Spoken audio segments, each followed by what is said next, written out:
not community. Now, last time when we went to the Security Council, why we went to the Security Council? Because the Americans told us that they failed to convince Netanyahu to cease settlement activities. So we went to the Security Council to reiterate what Secretary Clinton said in some speeches or statements that settlement activities are illegal. So we put this sentence in our proposal to the Security Council. At the end, we received a veto from our friends, the Americans. But in the same time, British government and France and Germany issued a statement. This statement, we believe, it came from Europe, not from the Palestinian side. We believe that this statement is very important and it can be a part of the statement of the quartet on the 15th of April. Yesterday I received the three counselors here. I told them that your statement is very good for us, very convenient to us to put it as a part of your statement in order to resume our talks with the Israeli government.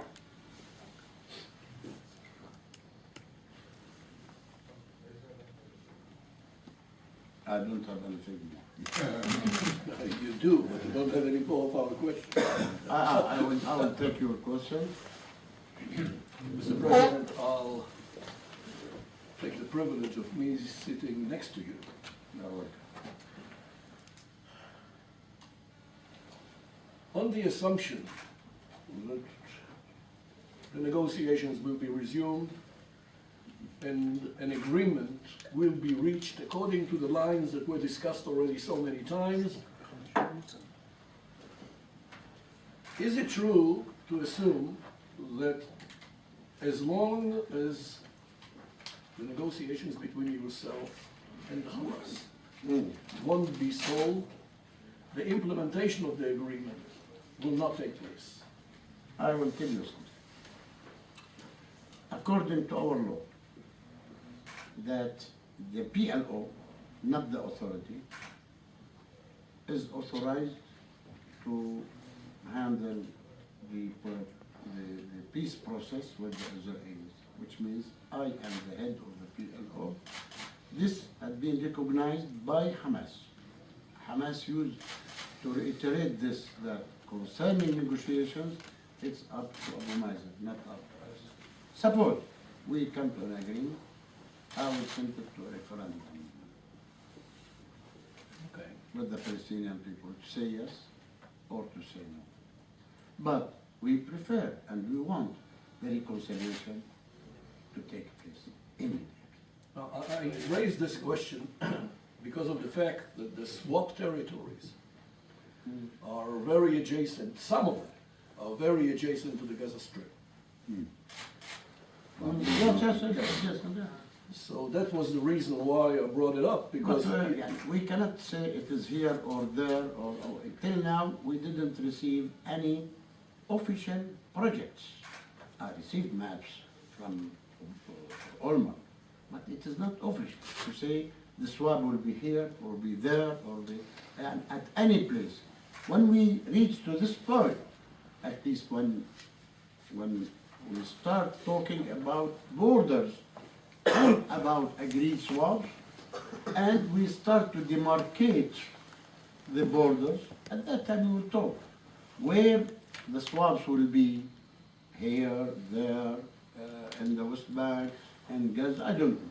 I cannot say yes or no until I see on the map what you propose and what we accept.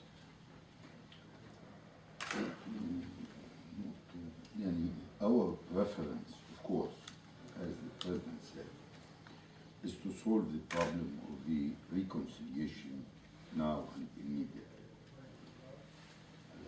Hamas is showing a negative attitude. We know why. We know.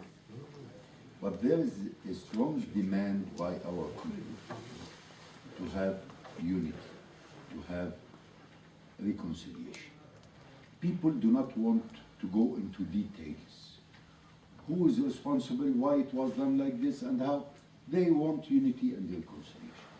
Frankly, we want to use this atmosphere among the people for our interest and for the interest, we don't mean, of our policy.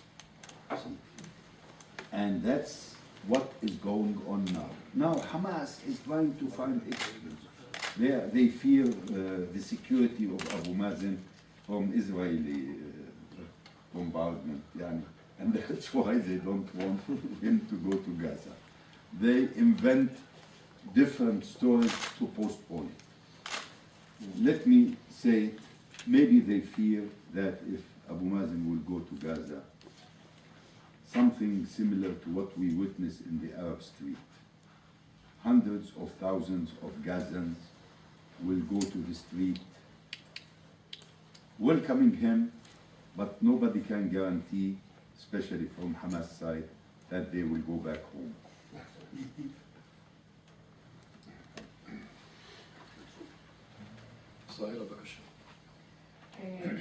I have a question. It relates to the possibilities that we have now on the table.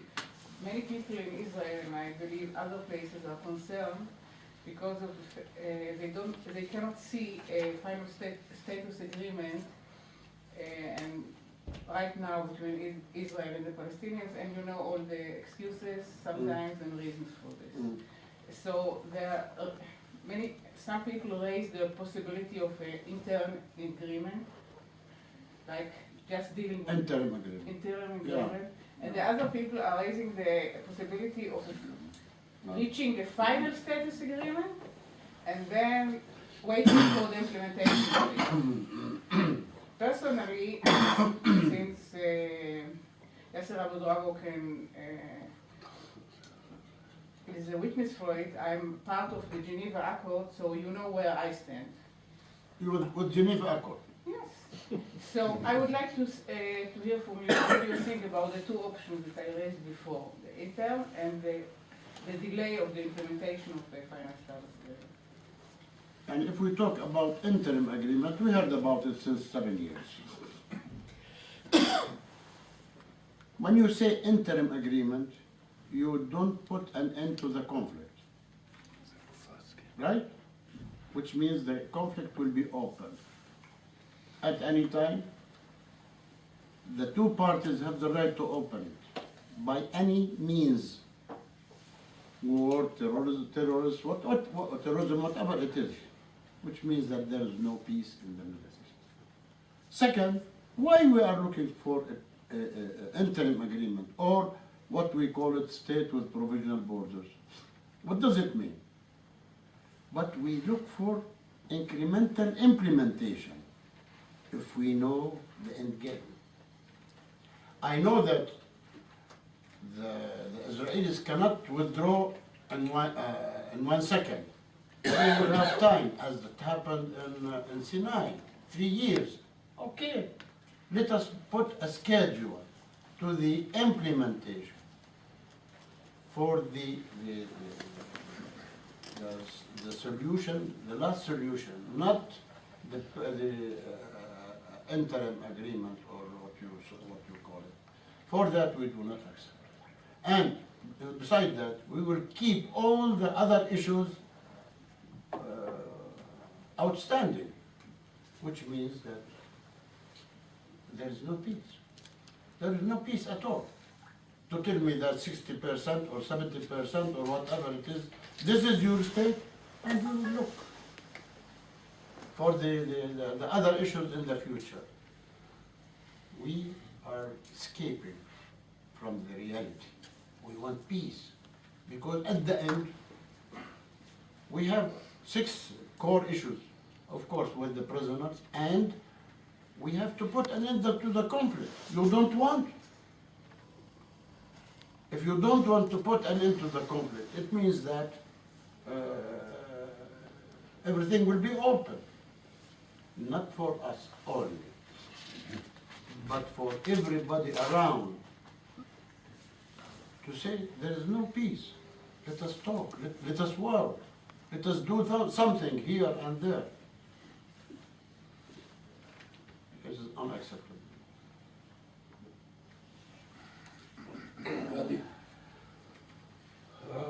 Let's assume again that unfortunately it will not work and we are not going to have negotiation between now and September. How you envision? Why we assume that there is no negotiation? Unfortunately, Why Mr. Netanyahu is still reluctant not to start immediately talking about the core issues? I believe that you know about the Israeli I know politics more than us. I know, as you know, but I will not talk. Yeah.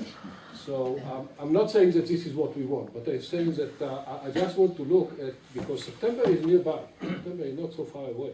Yeah. And so how you envision what will happen after the September? What's the process, what's going to happen? Let's say if the Security Council or maybe the General Council is going to take a decision, I will tell you. what happened the day after? I will tell you in vague sentences. We will go to the United Nations in September. We will come back empty-handed if nothing happens. We will come here. We will hold a meeting with the Palestinian leadership to decide what will be the next step. I heard the following from many people, and they will put it on the table, that we have Self-rule. we have self-rule, we don't have independence, the occupation is here and not here, anytime they can come, they can invade our territory, they can do everything, they can prevent me, the head of the authority, to go out al-mahkama, what you call it, al-mahkama, DCO, here, and you can prevent me from coming out. I am in need for a permission. At any time I will go, I will come back. And they will see everybody in my car, and they can say, this man can go out, this man can return back. This is our authority, it is not an authority. Only we are looking for bringing money to the people for salaries, for education, for health, for culture, and at the end we are not authority. What shall we do? What will be our answer if there is no hope? I cannot answer the question now, but you can imagine what the answer will be. But, sorry, President, if the General Assembly would accept a recognition of Palestinian state, Yeah. what would be the influence the day after? What will happen then? Now, if we couldn't achieve a bilateral agreement, Yeah. where will we go? Where can we go? Where should we go? We will go to General Assembly. In 1947, where did you go at that time? To General Assembly to have resolution 181. If there is no agreement between the parties, what shall we do? And when there were no negotiations with Mr. Olmert, we went to Security Council to have any sentence about the settlement activities. So we have to go there. Don't oblige us to go there. We have to talk to you. And I said it in the beginning that we want to declare mutually with you our independence.